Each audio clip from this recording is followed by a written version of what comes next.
really hurts. There is nothing anyone can say. It just really hurts, and I know everybody is compassionate for me and my loss, but I'm not the only one who lost up here. There are lots of people who lost everything.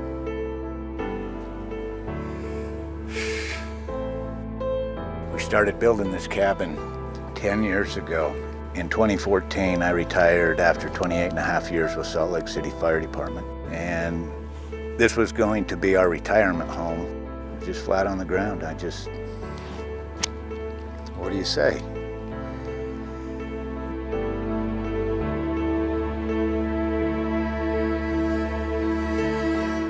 We were excited to start a business, have a new adventure, have an investment.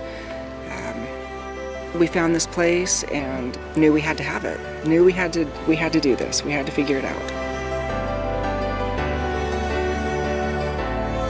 So we were given official evacuation orders July 2nd. It's a couple of weeks where we were just kind of on pins and needles and we didn't know what was going on and nobody had access to the property.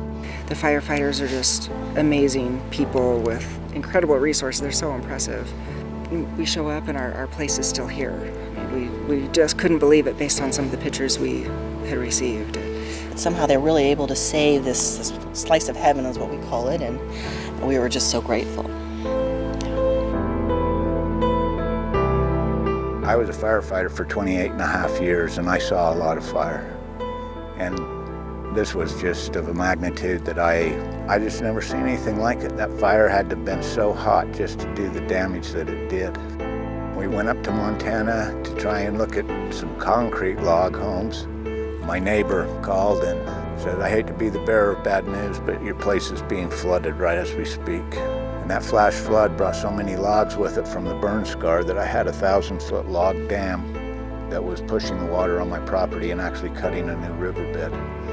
There was a tentative date to open to the public so that we could start having our guests come back, and unfortunately on July 22nd, the first flood came through.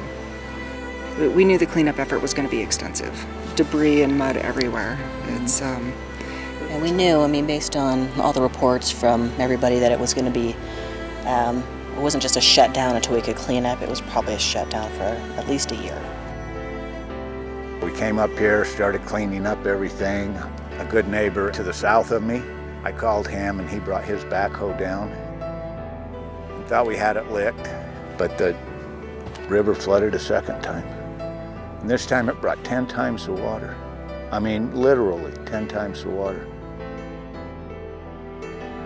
There's a lot of people in the community that we actually got to know, some neighbors who've been extremely helpful. So wonderful. Yeah. And we had a bunch of people who wanted to come help volunteer. We got to work and sandbagged and, helping us, especially clean out the river was a big project.